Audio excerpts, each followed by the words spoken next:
Assalamualaikum warahmatullahi wabarakatuh. Waalaikumsalam. Yang saya hormati Bapak Kepala SMP Negeri 10 Sungai Penuh, yang saya hormati Bapak Wakil Kepala Sekolah, seterusnya Ibu Bapak Guru SMP Negeri 10 beserta tata usaha.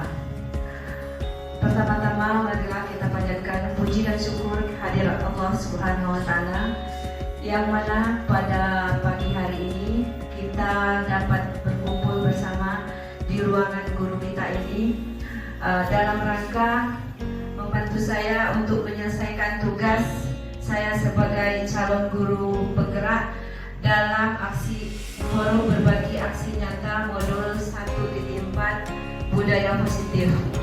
Kemudian tak lupa juga sholawat beriring salam kita hadiahkan kepada junjungan kita Nabi besar Muhammad SAW, yang mana telah membawa kita ke alam jahiliyah, ke alam yang penuh pengetahuan seperti yang kita rasakan saat ini. Baiklah Bapak Ibu, di sini saya tidak ada maksud untuk menggurui, karena pada dasarnya untuk ilmu Bapak dan Ibu lebih paham dari saya, karena Bapak dan Ibu sudah punya banyak pengetahuan dan pengalaman.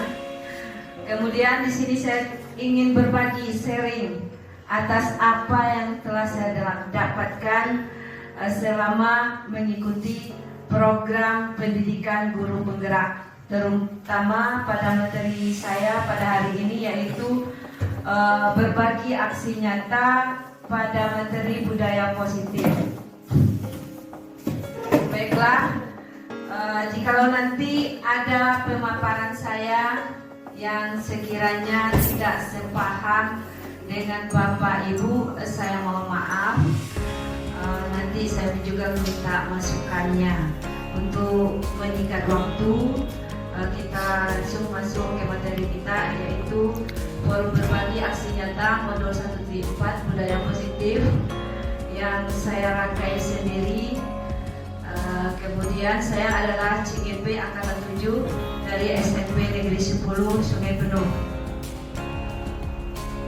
Adapun materi kita pada hari ini, topik dalam eksplorasi konsep budaya positif, yaitu disiplin positif dan nilai-nilai kebajikan universal.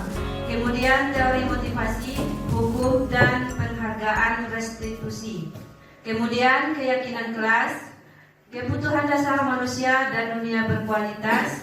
Kemudian restitusi, 5 posisi kontrol, dan yang terakhir restitusi, segitiga restitusi. Kita masuk kepada filosofi pemikiran Ki Hajar Dewantara, Bapak Pendidikan Nasional kita, yaitu Bapak Ki Hajar Dewantara menyampaikan bahwa sekolah sebagai sebuah ladang tempat persemaian bibit-bibit. Agar bibit-bibit bisa berkembang dengan maksimal, maka petani dapat memperbaiki kondisi tanah, memelihara bibit tanaman, memberi pupuk dan air, membasmi ulat-ulat atau jamur-jamur yang mengganggu hidup bibit tanaman dan lain sebagainya. Kemudian filosofi beliau yang kedua, jadi sekolah diumpamakan sebagai lahan tempat bercocok tanam, sehingga guru mengusahakan sekolah jadi lingkungan yang menyenangkan, menjaga dan melindungi murid dari hal-hal yang tidak baik. Dengan demikian, karakter murid tumbuh dengan baik sesuai dengan profil belajar Pancasila. Menurut pengertian umum, berdasarkan apa yang dapat kita saksikan dalam beragam jenis pendidikan itu, pendidikan diartikan juga sebagai tuntunan dalam hidup tumbuhnya anak-anak. Maksud pendidikan yaitu menuntun segala kodrat yang ada pada anak agar mereka dapat mencapai keselamatan dan kebahagiaan yang setinggi-tingginya, baik sebagai manusia maupun sebagai anggota masyarakat. Proses memanusiakan manusia. Jadi di sini terkadang saya pribadi memaksakan anak sesuai dengan apa yang kita inginkan. Ternyata setelah saya mengikuti CGP, saya mulai memahami itu tidak bisa berlaku. Karena tugas guru itu ibaratnya seperti petani tadi. cuma bisa memupuk, memberi pupuk, membuat lahannya sebagus-bagusnya, dan kita tidak bisa merubah padi untuk menjadi jagung, dan jagung sendiri tidak bisa kita rubah untuk menjadi padi. Begitupun anak-anak kita tidak bisa menuntut mereka dengan yang berbagai karakter untuk menjadi sama. Setiap anak itu berbeda, setiap anak itu memiliki karakternya masing-masing. Itu yang kami pelajari di CGP ini. Kita memanusiakan manusia, bukan membuat mereka menjadi apa yang kita inginkan, tapi mengarahkan mereka menjadi diri mereka sendiri, mencapai kodratnya sendiri-sendiri. Itu yang saya pahami. Kemudian apa yang sebenarnya kita masuk ke materi kita, yaitu budaya positif. Apa sebenarnya yang dimaksud dengan budaya positif? Budaya positif merupakan perwujudan dari nilai-nilai atau keyakinan universal yang diterapkan di sekolah. Budaya positif diawali dengan perubahan paradigma tentang teori kontrol. Budaya positif merupakan suatu kebiasaan positif. Di dalamnya mengandung sejumlah kegiatan yang mampu menumbuhkan karakter murid, agar murid dapat berkembang menjadi pribadi yang kritis, penuh hormat, dan bertanggung jawab. Kembali lagi ke filosofi tadi, ini tugas kita, menumbuhkan anak, membimbing anak menjadi pribadi yang kritis, penuh hormat, dan tanggung jawab. Kemudian perubahan mindset. Di sini saya minta Bapak Ibu, di sini ada A dan B. A, Anda pribadi dan teman Anda. Bapak Ibu tolong anggap aja secari kertas itu adalah sesuatu yang sangat berharga. Ayo deh Bapak Ibu, anggap aja secari kertas adalah sesuatu yang sangat berharga bagi Bapak Ibu. Kemudian teman di sebelah berusaha untuk mengambil, boleh di dalam, anggap saja di dalam genggaman Bapak Ibu itu intan, berlian, uang, atau apapun yang jelas itu sesuatu yang sangat berharga bagi kita pribadi. Dan tugas teman sebelah adalah merayu. Bagaimana cara seseorang merayu kita supaya memberikan apa yang ada di genggaman kita tersebut? Secara logika, apakah ibu dan bapak akan memberikan? Tidak. Yang di dalam genggaman kita ini hal yang sangat berharga bagi kita. Apakah akan kita berikan? Tidak. Tidak ya. Kenapa? Karena sangat berharga. Karena sesuatu barang itu sangat berharga. Ya, karena yang ada di genggaman kita adalah sesuatu yang sangat berharga. Jadi dapat kita simpulkan di sini, siapa yang memegang kendali atau kontrol untuk membuka atau menutup kepalan tangan kita? Kita sendiri. Jadi yang memegang kontrol itu adalah diri kita.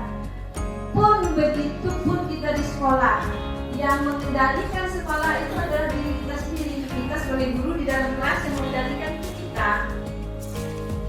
Kita kingnya, kita rajanya. Mau anak itu seperti apa, itu yang mengendalikan kita.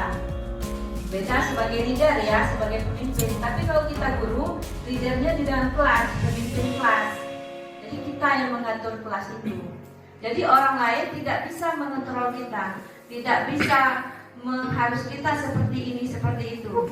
Begitupun anak didik kita, kita cuma bisa mengarahkan mereka. Tidak bisa kita memaksakan mereka sesuai dengan keinginan saya atau keinginan ibu. Ibu maunya si A, si B, si C, kelakuannya seperti si A semua, itu tidak bisa. Karena anak-anak itu punya karakter yang berbeda-beda. Kemudian kita lanjutkan.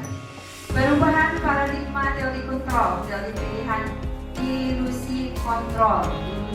Kontrol yang selama ini kita lakukan, ilusi guru mengontrol murid. Ilusi bahwa kritik dan membuat orang merasa bersalah dapat menguatkan karakter. Itu yang kita lakukan selama ini. Mungkin saya ya, kalau Bapak Ibu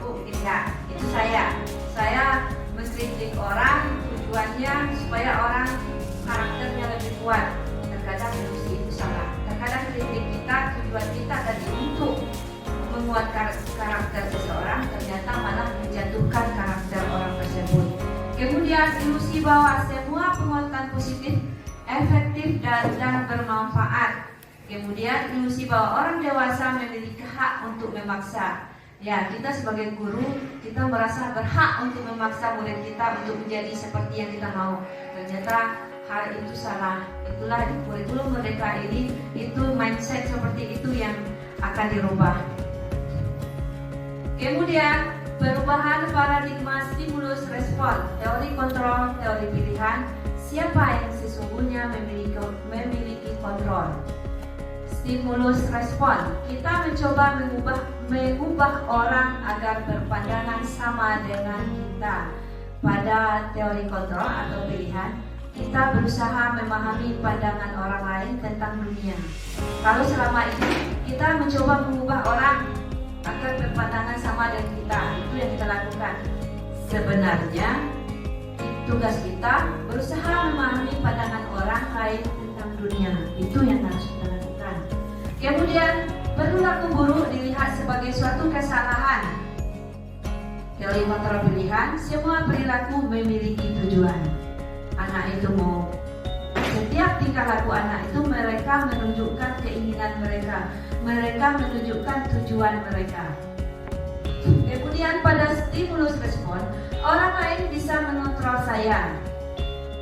Kalau di teori kontrol, hanya Anda yang bisa mengontrol diri Anda. Kan tadi sudah kita genggam kertas, cuma kita yang bisa mengontrol diri kita, bukan orang lain. Dan jangan biarkan orang lain mengontrol diri kita. Kemudian saya bisa mengontrol orang lain, itu di stimulus respon. Anda tidak bisa mengontrol orang lain, itu yang sebenarnya. Kemudian pemaksaan ada pada saat rujukan gagal. Di teori kontrol, kolaborasi dan konsensus menciptakan pilihan-pilihan baru. Daripada kita memaksa, lebih baik kita berkolaborasi. Mungkin mereka punya ide apa yang akan muncul nanti. Kemudian model berpikir menang kalah. Kalau di teori kontrol, model berpikir menang-menang. Kalau menang kalah, berarti kita sebagai guru kita akan selalu merasa menang. Tapi kalau di teori kontrol, menang-menang, murid merasa menang dan kita pun menang. Jadi di sini tidak ada yang dirugikan pada teori kontrol atau pilihan. Kemudian disiplin positif. Dalam budaya kita, makna kata disiplin telah berubah menjadi suatu yang dilakukan seorang pada orang lain untuk mendapatkan kepatuhan. Kecenderungan umum adalah menghubungkan kata disiplin dengan ketidaknyamanan, bukan dengan apa yang kita hargai atau mencapai suatu tujuan mulia. Sesungguhnya disiplin diri membuat orang menggali potensi diri menuju sebuah tujuan yang mulia. Tujuan tersebut menyangkut nilai-nilai kebajikan universal. Ini dia nilai-nilai kebajikan universal. Nilai-nilai kebajikan universal adalah sifat-sifat positif manusia yang merupakan tujuan mulia yang ingin dicapai setiap individu. Nilai-nilai tersebut bersifat universal dan lintas bahasa, suku bangsa, agama maupun latar belakang. Nilai-nilai kebajikan yang ingin dicapai oleh setiap anak Indonesia kita kenal dengan profil pelajar Pancasila. Ini dia tujuan dari profil pelajar Pancasila: menciptakan generasi yang beriman, bertakwa kepada Tuhan Yang Maha Esa, berakhlak mulia, mandiri, bernalar kritis, berkebinekaan global, bergotong royong dan kreatif. Untuk menciptakan itu semua, kita sebagai seorang guru harus menciptakan yang namanya budaya merdeka belajar. Seperti yang saya bilang tadi, guru cuma sebagai pengontrol, tapi tidak bisa memaksakan anak. Biarkan mereka bereksplorasi sesuai dengan kemampuan mereka masing-masing. Kemudian teori motivasi, hukum, penghargaan, restitusi. Motivasi perilaku manusia. Kita sebagai manusia, terutama saya sendiri, selama ini punya dalam melakukan sesuatu itu ada perilaku yang ternyata itu tidak harus kita lakukan. Yang pertama, motivasi eksternal dari luar untuk menghindari ketidaknyamanan, yaitu ketika saya akan melakukan ini supaya saya merasa aman. Tapi tanpa kita memikirkan orang lain atau efek yang akan timbul. Kemudian yang kedua, untuk mendapatkan imbalan dari orang lain atau institusi. Kalau saya melakukan ini, apa yang akan saya dapatkan? Oh, yang saya lakukan. Kalau Bapak Ibu sih enggak ya. Kemudian motivasi internal. Ini yang seharusnya kita lakukan untuk menghargai diri sendiri, disiplin, kontrol diri. Jadi ketika kita melakukan sesuatu, jangan karena kita menghindari masalah, jangan karena ingin mendapatkan sesuatu, tapi lebih daripada untuk menghargai diri kita sendiri. Karena ini memang harus saya lakukan, karena saya ingin melakukannya, bukan karena orang lain. Kemudian masuk ke perbedaan hukuman, konsekuensi dan restitusi. Di sini ada identitas gagal yang sering kita lakukan untuk melakukan tindakan kepada murid. Yang pertama ada identitas gagal, hukuman, identitas sukses, disiplin. Disiplin itu ada konsekuensi, restitusi. Kalau pada hukuman, sesuatu yang menyakitkan harus terjadi. Kalau konsekuensi, sesuatu harus terjadi. Kemudian restitusi merupakan pilihan. Kemudian hukuman tidak nyaman untuk murid, anak untuk jangka waktu panjang. Kemudian kalau konsekuensi tidak nyaman untuk murid untuk jangka waktu pendek. Kalau restitusi menguatkan untuk murid anak dalam jangka waktu panjang. Ini yang sering kita lakukan. Kalau saya sendiri lebih kepada hukuman.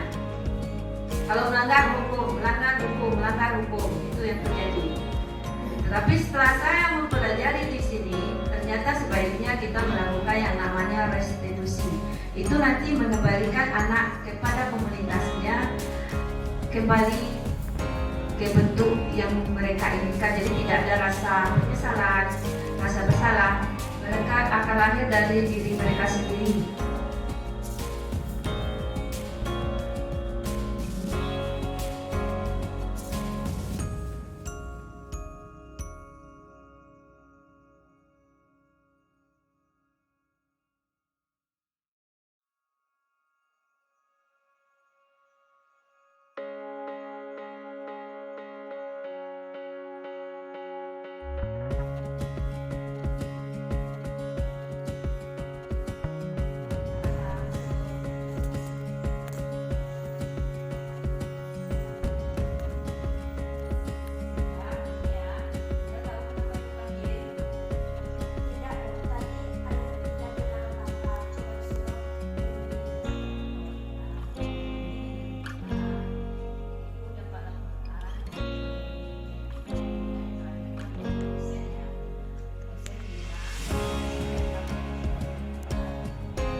Assalamualaikum warahmatullahi wabarakatuh. Nama saya Ridwana Mahendra, kelas 8. Terima kasih Bu Willy atas arahannya. Saya sangat senang dan berjanji tidak akan bermain HP lagi di saat belajar.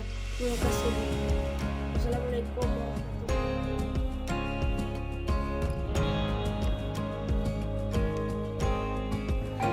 Ingin berubah menjadi lebih baik.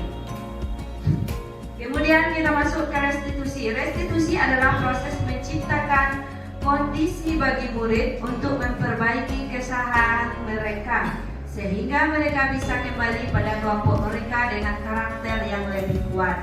Itu tadi yang restitusi.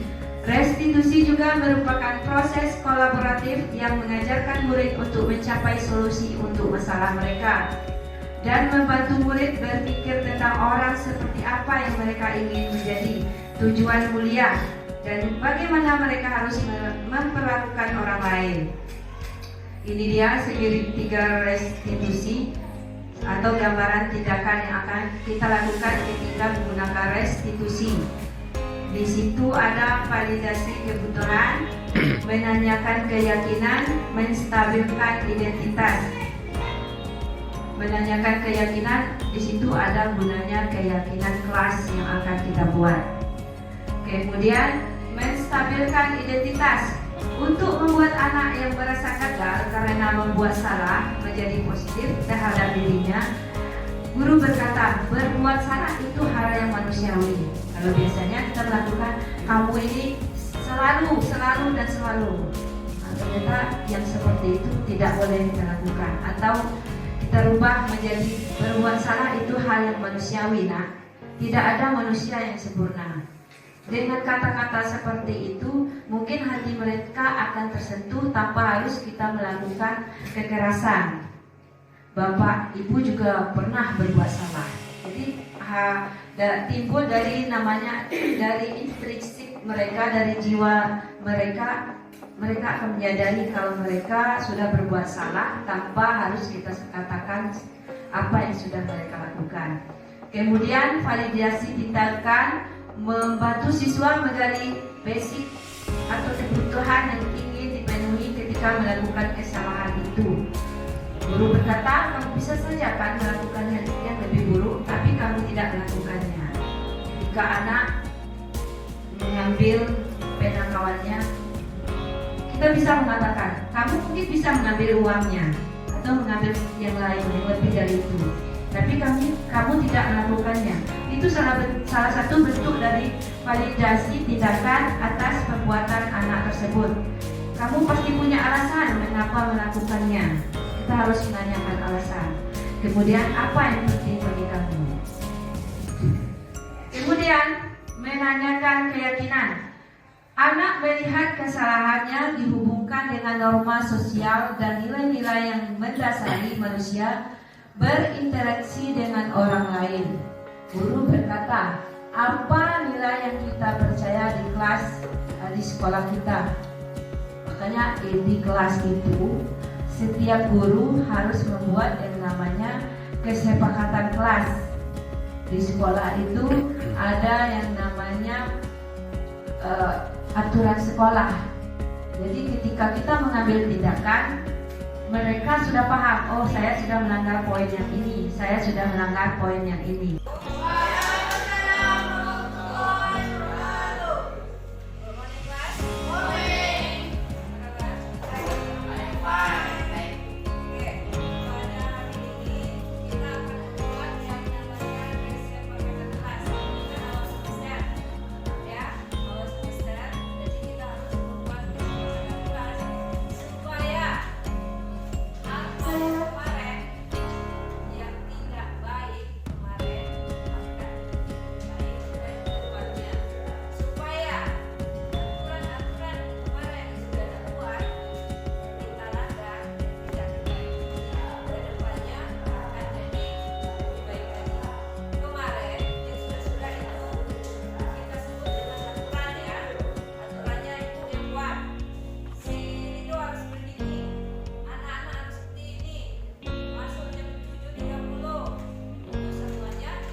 katanya kita yang buat, yang melanggar juga kita juga yang tanggung resikonya. Oke, di atas meja kamu sudah ibu kasih masing-masing kertas, nanti tinggal tempel aja di sini, di belakang kita ditempel. Silakan kamu buat aturan yang seperti apa yang kamu mau. Masing-masing buat 2. Silakan tulis di situ, di tempel. Contohnya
Kemudian 5 posisi kontrol guru.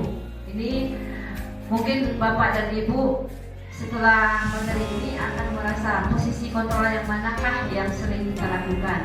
5 posisi kontrol guru, yaitu yang pertama penghukum. Saya sendiri sering melakukan yang ini.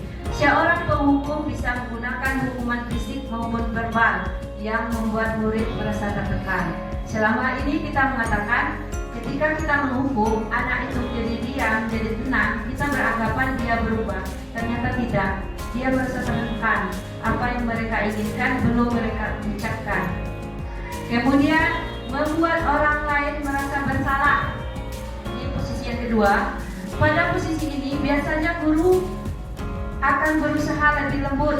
Membuat rasa bersalah akan menggunakan keheningan yang membuat orang lain merasa tidak nyaman. Bersalah atau rendah diri, kata-kata yang keluar dengan lembut akan seperti, ibu sangat kecewa sekali dengan kamu. Beberapa kali Bapak harus memberitahu kamu ya. Gimana coba kalau orang tua kamu tahu kamu berbuat begini? Di posisi ini murid akan memiliki penilaian diri yang buruk tentang diri mereka. Kalau kita menggunakan merasa bersalah, murid merasa tidak berharga dan telah mengecewakan orang-orang disayangnya. Itu di posisi kontrol yang kedua. Kemudian yang ketiga, sebagai teman. Sering juga kita lakukan. Guru di posisi teman menggunakan hubungan baik dan humor untuk mengetahui muridnya, mempengaruhi muridnya. Hal negatif dari posisi teman adalah bila suatu saat guru tersebut tidak membantu, maka murid akan kecewa dan berkata, saya pikir Bapak Ibu teman saya.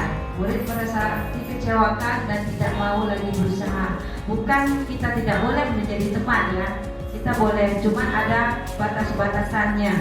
Kemudian yang keempat, monitor atau pemantau. Monitor berarti mengawasi. Pada saat ini mengawasi, kita bertanggung jawab atas perilaku orang-orang yang kita awasi. Posisi pemantau berdasarkan pada peraturan-peraturan dan konsekuensi. Tugas kita hanya memantau saja. Si A, kamu melanggar yang ini, aturan yang ini. Itu dia memantau atau monitor. Kemudian yang kelima, ini yang seperti yang dilakukan di restitusi itu sebagai manajer.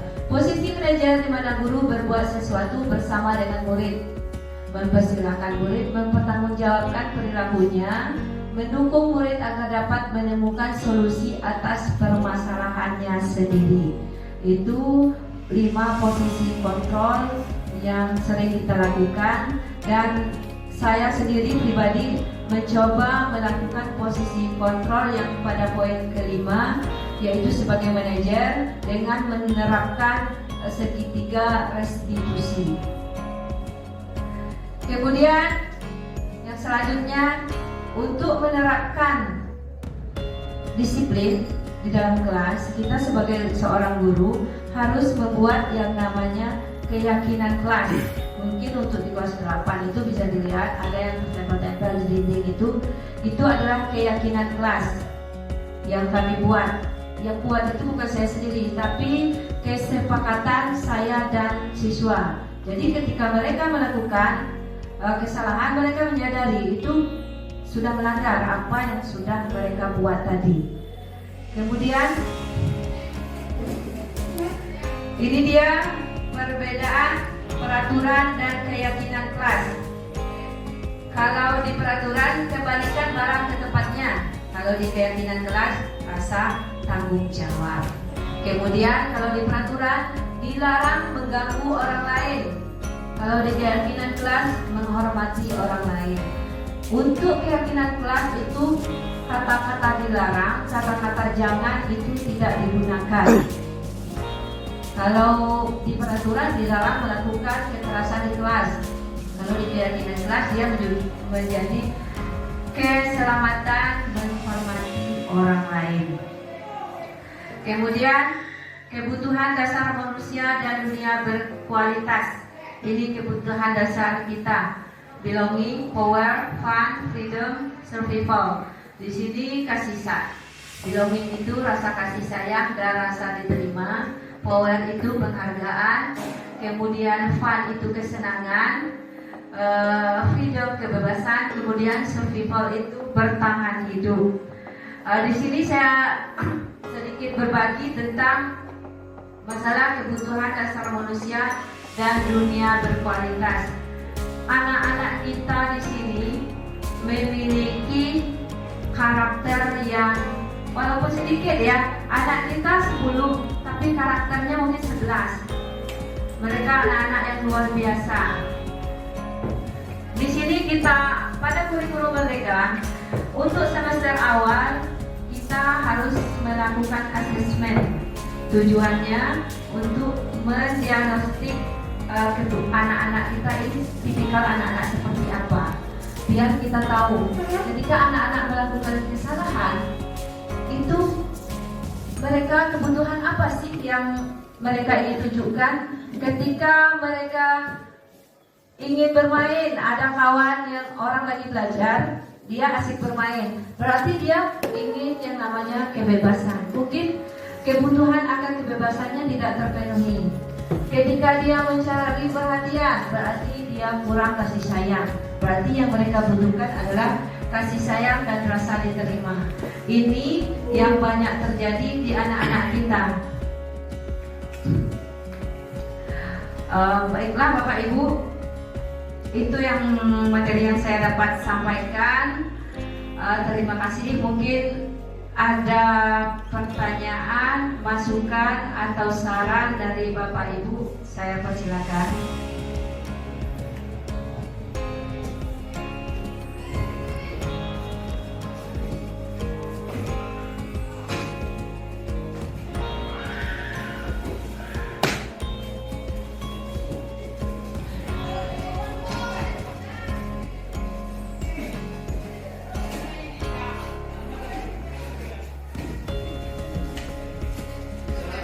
Assalamualaikum warahmatullahi wabarakatuh. Waalaikumsalam. Terima kasih atas kesempatan yang telah diberikan kepada saya. Sedikit pertanyaan yang akan saya berikan. Sebelumnya saya ingin bertanya, apakah Ibu sudah membuat kesepakatan kelas? Sudah. Kalau sudah, sejauh ini bagaimana dampak yang Ibu rasakan setelah adanya kesepakatan kelas tersebut? Terima kasih.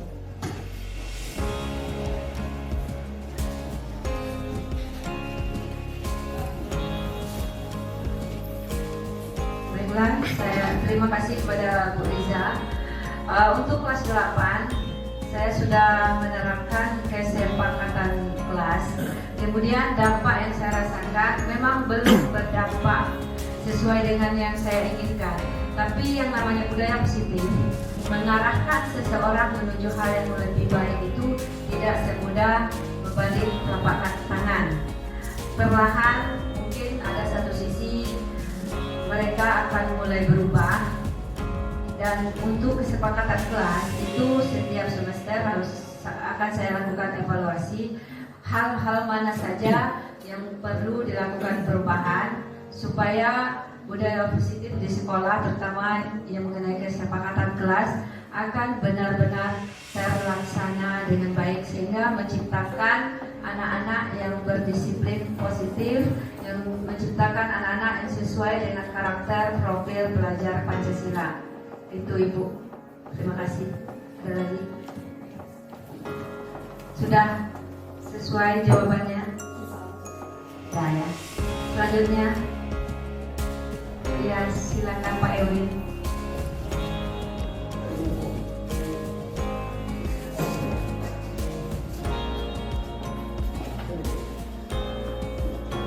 Oke, terima kasih atas pemberitaan.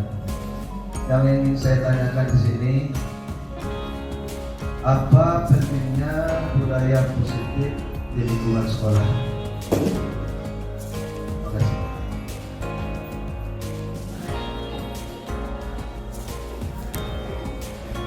Terima kasih kepada Pak Ewin Marsa atas pertanyaannya. Apa pentingnya budaya positif di sekolah? Menurut saya budaya positif itu sangat penting di sekolah ya. Bukan bagi saya saja, tapi bagi kita semua. Kenapa? Hal-hal yang positif yang kita tunjukkan itu secara tidak langsung akan dicontohkan oleh anak-anak kita, seperti mengucapkan salam ketika masuk kelas. Dengan begitu mereka ketika kita sudah mengajar, mereka ingin masuk, mereka akan mengucapkan salam. Kemudian ketika kita melihat sampah, kita ambil, itu salah satu budaya positif.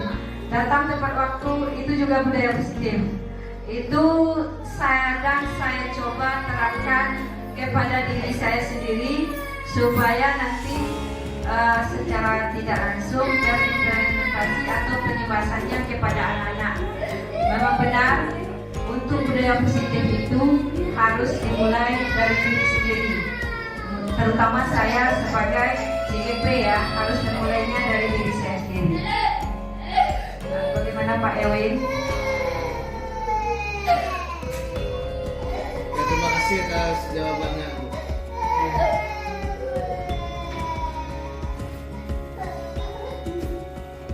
Ada lagi Bapak Ibu? Cukup ya. Baiklah, kalau sudah cukup, saya akhiri acara pengibasan budaya positif pada sekolah kita ini.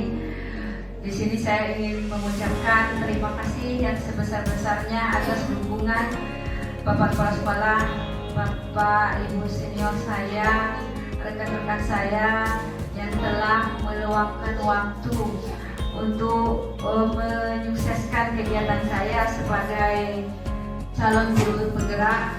Semoga tidak bosan-bosan membantu saya karena perjalanan di sini masih panjang dan masih banyak lagi hal-hal yang mungkin saya minta bantuan dari Bapak Ibu. Saya mohon untuk kedepannya tidak berkeberatan untuk membantu saya lagi.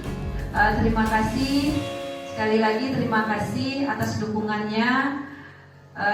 Di sini kepada Bapak Ibu saya mohon maaf jikalau ada kata-kata saya atau penjelasan saya yang tidak berkenan di hati Bapak Ibu. Kepada Bapak Ibu saya mohon maaf yang sebesar-besarnya. Kepada Allah saya mohon ampun. Saya tutup dengan Wassalamualaikum warahmatullahi wabarakatuh. Sesuai dengan logo guru penggerak, tergerak, bergerak, dan menggerakkan. Guru bergerak Indonesia maju. Ayo ibu-ibu dan bapak-bapak, kita ikut serta dalam kegiatan seleksi guru penggerak agar sekolah kita ini menjadi sekolah yang lebih maju. Terima kasih sekali lagi. Wassalamualaikum warahmatullahi wabarakatuh. Waalaikumsalam.